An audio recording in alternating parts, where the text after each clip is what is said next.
Akhirnya kita bisa melihat kebangkitan dari Kaori yang kemarin sempat mokat akibat serangan tiba-tiba dan sekarang bisa hidup kembali karena skill Hajime yang bisa mengendalikan atau memindahkan jiwa seseorang. Baru deh ya, sekarang kita bisa melihat badan Kaori yang sudah berpindah jiwanya ke badan Shinoin, badan seorang utusan dewa yang pernah dilawan sama Hajime. Itu tuh boneka buatan dewa yang memang cukup kuat dari segi kemampuan dan badan yang cukup memang menjadi daya tarik tersendiri ya. Selamat datang di pembahasan anime, dan sekarang saya akan membahas anime Arifureta Shokugyo Isekai Saikyo season kedua, episode ke-12. Di episode ke-12 yang menjadi ending di season 2-nya kali ini, memang kita hitungannya nggak terlalu mendapatkan ending yang memukau atau bisa dibilang terlihat simple lah ya ceritanya. Namun ada beberapa poin di mana ceritanya itu cukup menandakan kelanjutan cerita selanjutnya agar bisa menjadi lebih baik. Karena di sini akhirnya si Hajime ada bertengkar dengan si Kouki yang masih saja memiliki pemikiran yang cukup alay dengan heroic syndrome-nya. Oke lah, dia itu pahlawan, tapi cara otaknya bekerja itu jadi hal yang membuat karakter ini memiliki hal yang minus gitu.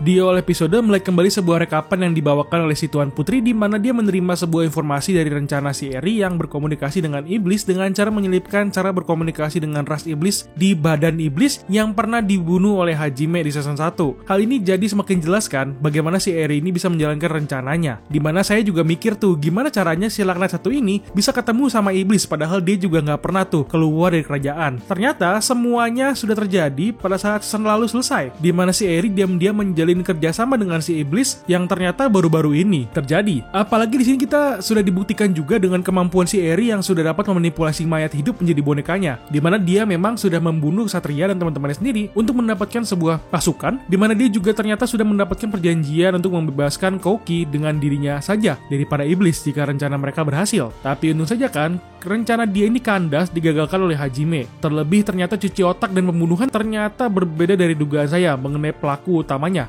yang ternyata pelaku cuci otak dan pembunuhan raja itu bukan si Eri, dan masih ada kaitannya dengan Shinoin ya, si utusan dewa yang nyamar jadi suster sebelumnya. Tentu untung udah mokat biar nggak nambah lagi bebannya untuk Shinoin ya, dan untungnya badannya Shinoin masih bisa didaur ulang gitu ya sama si Hajime.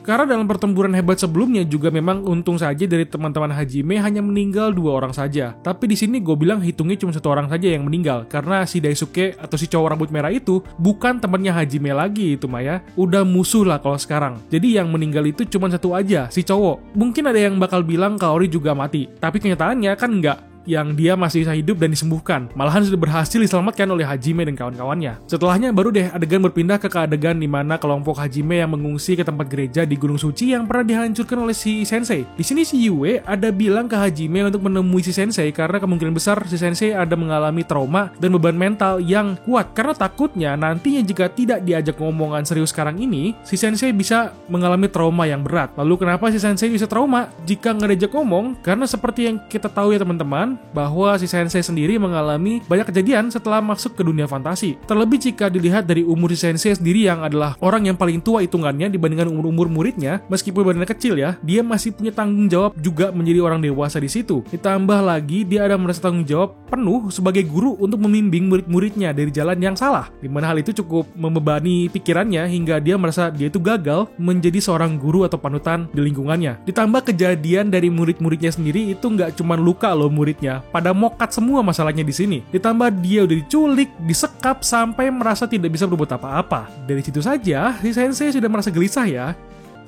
Namun untung saja dalam percakapan di ini si Hajime ada tanggap dengan keadaan si Sensei yang tidak bisa membawa beban berat yang dia alami sekarang. Ditambah si Hajime memang ada mengerti perasaan yang dirasakan oleh sama gurunya sendiri, di mana dia menyuruh gurunya agar tidak merasa terbebani dengan keadaan atau pengalaman yang sudah dia alami, dan memohon agar dia bisa membagi beban yang dia miliki kepada si Hajime, agar si Sensei jadi merasa ada yang bisa membantu dirinya walau hanya menjadi tempat senderan saja. Itu meskipun kata-katanya terlihat simple, tapi di keadaan orang yang merasa pecah, itulah tingkah laku yang sangat berarti untuk dirinya. Karena tingkah laku kecil itu sangat berarti untuk si Sensei yang sedang rapuh lah ibaratnya ya.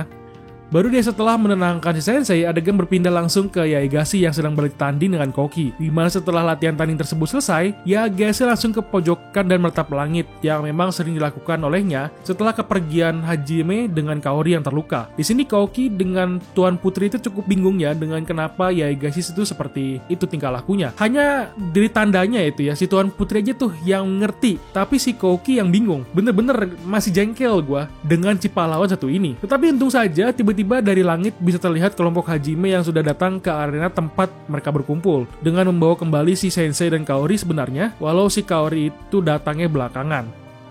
Sebelum kedatangan si Kaori di sini, Yaegashi langsung menghampiri Hajime untuk menanyakan keadaan Kaori sekarang ini, karena dia sudah sangat khawatir sekali dengan keadaan Kaori itu selamat atau enggak dari serangan kemarin. Ya memang sudah terlihat bahwa Kaori itu mokat gitu ya. Apalagi di sini Hajime ada menjelaskan kalau Kaori itu baik-baik aja. Cuman ada sesuatu yang berbeda dari penampilannya dengan menyebut Kaori itu berubah menjadi aneh. Dimana pada saat percakapan itu tiba-tiba ada sesuatu yang jatuh dari ketinggian dan langsung saja membuat semua orang menjadi panik dengan hal itu. Yang jatuh itu ternyata adalah si Kaori, di mana dia terlihat sudah berganti badan dengan tubuh Noin yang pernah dilawan oleh Hajime di beberapa episode lalu, di mana badan Noin sendiri yang sebuah boneka dewa itu sudah berhasil dipulihkan sama si Hajime. Dengan kedatangan si Kaori dengan tubuh barunya di sini, bisa terlihat perbedaan yang cukup banyak ya, tentu dari segi penampilan dan bentuk badannya. Tapi tidak itu saja, jika kalian sadar ketika Kaori itu jatuh, dia itu tidak ditolong oleh Hajime dan langsung saja jatuh tanpa terluka sama sekali, di mana itu menandakan kalau si tubuh Kaori sekarang ini jauh lebih kuat dari segi ketahanan dan kekuatannya. Setelahnya baru deh si Kaori dan Hajime menjelaskan bagaimana si Kaori itu berpindah dengan badan yang lama ke yang barunya, di mana si Hajime menggunakan sebuah sihir kuno yang bisa mengendalikan jiwa seseorang, di mana badan si Kaori itu sudah sembuh total, namun si Kaori memiliki keinginan untuk menjadi kuat dengan memasukkan jiwanya ke tubuh si Noin. Tentu, tubuh asli si Kaori ini untung aja tidak apa-apa ya dengan memasukkan tubuhnya ke penyimpanan lemari es yang dingin, yang sangat membantu sekali agar tubuhnya itu tidak membusuk dan Kaori bisa kembali ke tubuh aslinya kapan saja. Baru deh setelahnya kembali ke percakapan antara Kaoki dengan Hajime, di mana si Hajime sudah menceritakan mengenai kegilaan dewa di dunia itu dan alasan kenapa si Hajime menjelajahi labirin sekarang ini. Di mana hal itu membuat Kaoki marah kenapa dia tidak memberitahukan informasi itu dari awal. Itu sebenarnya masuk akal kenapa si Kaoki ini bisa marah. Namun jika tidak hati-hati kan bakal bocor dan makin bahaya tuh untuk kelompok si Hajime nantinya. Ditambah si Kaoki juga pas lagi marah itu langsung saja nyerocos dengan pikiran kalau nantinya mereka akan bertarung bersama melawan si dewa gila tersebut, dan disangkal oleh Hajime di mana dia nggak seceroboh itu untuk mencari dewa juga sekarang ini. Dan langsung deh timbul pikiran si Kaoki yang bilang kalau si Hajime itu tidak peduli dengan orang-orang di dunia itu. Dimana gue setuju dengan pikiran si Hajime yang jelas lah nggak peduli. Sekuat-kuatnya Hajime sekarang ini, dia aja masih belum bisa tuh ngalahin si dewa juga, karena dia aja udah mati-matian ketika ngelawan si Noin, apalagi ngelawan dewa gitu maksudnya kan. Jadi masih panjang nih ceritanya. Baru dia masuk ke ending ceritanya, di mana saat jam makan malam bersama-sama dengan semuanya, di sini si Yaegashi ada menanyakan tujuan Hajime sekarang kemana. Dan pas banget ya, dengan tujuan si Tuan Putri untuk datang ke Kaisaran dan membahas masalah perang yang terjadi dengan para iblis. Makanya si Tuan Putri ingin ikut nembeng bersama si Hajime, dan setelahnya baru deh si Kaoki nyeletuk bahwa dia akan ikut juga dengan Hajime agar bisa melindungi si Tuan Putri. Dan dengan polosnya, dia bilang dia akan menyelamatkan dunia itu dengan bantuan dari sihir kuno, di mana dia langsung seenaknya aja meminta Hajime untuk ikut juga bersama-sama. Maksudnya si Kaoki dengan kelompok si Hajime ya. Dimana hal itu cukup membuat si Hajime jengkel juga dengan keadaannya sekarang ini. Ditambah dia bilang akan kasih lokasinya aja biar mereka sendiri yang datang ke sana. Namun Yaegashi juga cukup cekatan memohon juga dengan Hajime untuk membantu mereka untuk mendapatkan sihir kuno, walau cuma satu saja tidak apa-apa. Yang penting mereka bisa memiliki kekuatan tambahan untuk pertarungan besar nantinya. Hajime yang mendengar hal itu cukup tersentuh dengan liciknya, bilang dia akan membawa mereka yang pada kenyataannya dijelaskan oleh Yue, di mana teman-temannya nanti akan dijadikan sebuah perisai daging dan umpan ketika ingin menyelesaikan labirin kuno nantinya. Pinter ya si Hajime ini, walau agak sadis. Baru di adegan endingnya cuman cerita komedi yang dilakukan oleh Hajime dengan kelompoknya yang bisa ditonton sendiri ya. Ada yang jorok dan ada yang lucu juga. Ditambah yang paling penting itu di endingnya mereka bisa langsung berjalan menuju cerita baru nantinya, yang baru saja gue dapat kabar juga bahwa cerita lanjutan dari endingnya di sini akan masuk ke bagian OVA sesuai dari pemberitahuan Twitter resminya, di mana cerita tambahan ini akan memberikan kita sebuah gambaran cerita lanjutan ketika si Hajime sudah berjalan menuju ke Kaisaran. Harusnya begitu, karena yang gue baca informasi seperti itu. Antara candaan atau bukan, kita lihat aja nanti. Dan juga dari infonya sendiri, OVA-nya sendiri akan muncul di tahun ini juga. Jadi cukup dinantikan ya kemunculannya. Antara bener atau enggaknya, ya kita tunggu aja informasinya.